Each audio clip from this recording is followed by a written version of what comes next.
강상구 후보에게 질문 드리겠습니다. 강상구 후보님은 민주노동당 대변인으로서 아주 말씀이 달변이고 또 많은 일을 노동자를 위해서 하신 것으로 알고 있습니다. 국민들의 요구와 뒤떨어진 여러 가지 법안 제출이 있다는 말씀이 있는데요. 이런 말씀을 드릴 수는 없고 민주노동당 때 11명이 최고 전성기를 누렸었습니다. 이후로 세가 계속 줄어들고 있습니다. 제3정당이라고 주장하는데 왜 이렇게 세가 줄어들고 있는지 이것에 대해서 간략히 말씀해 주시기 바랍니다. 일단 저는 민주노동당 대변인이었던 적은 없습니다. 현재 정의당 대변인이고요.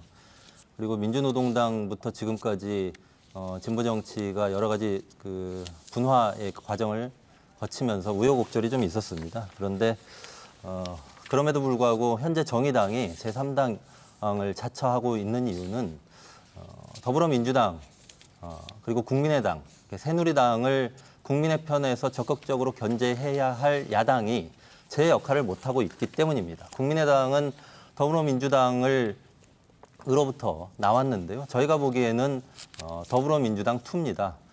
새로운 가치와 비전을 정확히 국민 편에서 제시하고 있는 정당은 정의당이 유일하다. 이런 점에서 저희가 제3당이다 이렇게 자부하고 있는 것입니다.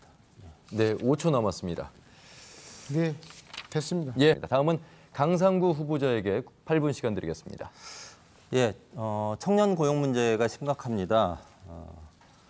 그동안에는 노인들의 빈곤이 아주 해결해야 될 중요한 문제 중에 하나였다면 지금은 청년들이 노인보다 더 가난한 시대를 눈앞에 두고 있습니다.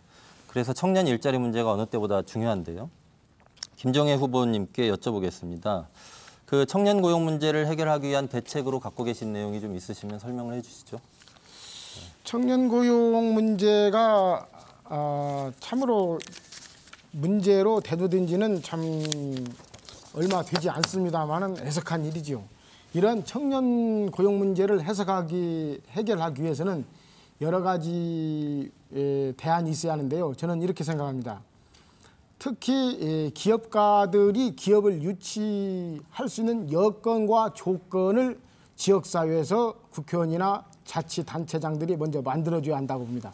예를 들면 김제 지평선 산단 내에서도 내실 있고 실속 있는 기업들이 유치될 때 우리 청년 기업의 일자리는 자연적으로 해소가 되는 대로 이러한 내실 기업을 유치하기 위해서는 기업인들이 이 김제 지평선 산단에 유치할 수 있는 여건, 이것은 곧 교통 인프라가 해결이 돼야 하고 청년 고용 문제에 대한 직접적인 대답을 좀 해주시면 이것이 저는 이 청년 고용 문제 해결이라고 생각합니다.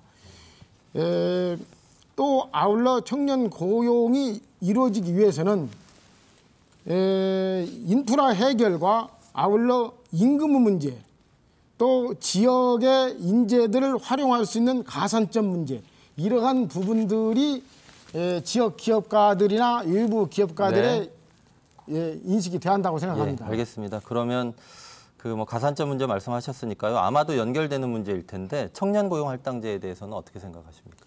청년 고용 할당제는 참 좋은 생각이라고 저도 들고 있습니다.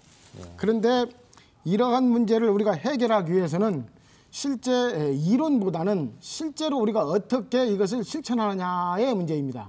실천하지 않는 법안이나 실천할 필요 없는 법안은 필요가 없고 우리가 진정으로 이러한 문제를 해결하는 의지가 가장 필요하다고 생각합니다. 그러면 그 실천하기 위한 구체적인 내용이 있어야 된다는 것에는 동의하는데요. 청년 고용 할당제를 시행을 지금도 사실 이미 되고 있습니다만은 좀 더 개선한다고 했을 때 어느 기업을 대상으로 몇 % 정도를 요구하는 게 적당하다고 보시나요? 굳이 그럴 필요는 없고요. 어느 기업을 대상으로 몇 % 이건 중요하지 않다고 생각합니다. 실제 청년고용 할당제 같은 경우도 좋은 입법입니다만 실천이 되지 않는 이유는 가진 자 또 가지지 못한 자의 문제일 뿐이지 그 법안이 옳고 그름의 문제는 아니라고 생각합니다. 알겠습니다. 사실 청년고용 할당제와 관련해서 정의당에서는 공기업 그리고 민간기업 공이 물론 민간기업은 300인 이상으로 정하고 있습니다만은 5% 할당을 해야 된다 이렇게 주장하고 있습니다. 그리고 이 주장은 정의당만의 주장은 아니고요. 그 국민의당의 주장이기도 합니다. 김종인 후보님 페이스북에 올려놓으신 공약 보고 제가 여쭤본 거였습니다. 그랬고요. 그 공약에 따르면 청년고용할당제 미이행 시에는 청년고용 부담금을 부과한다라고도 돼 있습니다. 하나만 더 여쭤보겠습니다. 혼합형 청년 구직수당에 대해서는 어떻게 보시나요? 그 부분도 저는 이렇게 생각합니다. 청년 고용을 근본적으로 해결하기 위한 방안은 여러 가지 좋은 방안, 좋은 법이 필요합니다.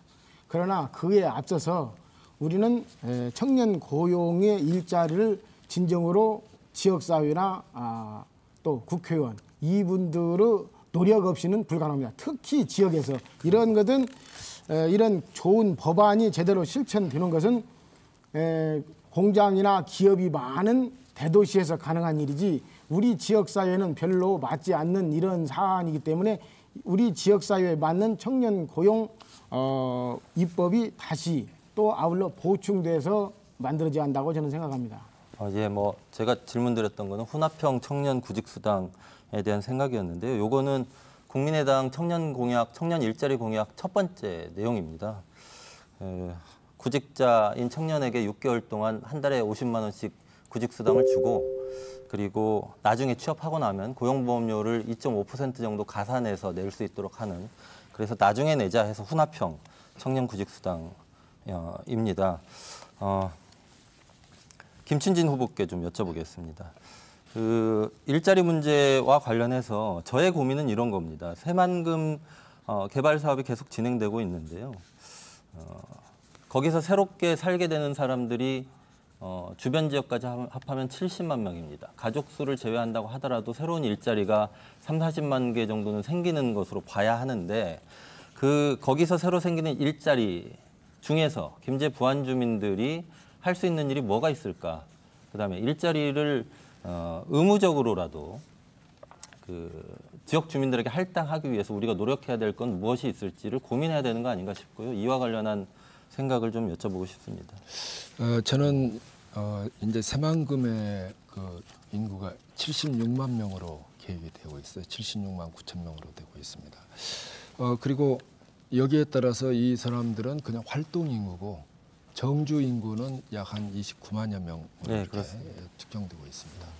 그런데 문제는 여기에 이렇게 거대한 도시가 생기게 되면은 많은 일자리가 생기는데 우리 농어민들은 숙련되지 않은 분들이 많이 있습니다. 전문적인 그러한 기술을 가지고 있지 않는 분들이 많이 있기 때문에 이분들에 대해서는 비전문가가 할 수 있는 일을 우선적으로 쿼터제로에서 지역 주민들한테 이렇게 배정을 해야 된다고 봅니다.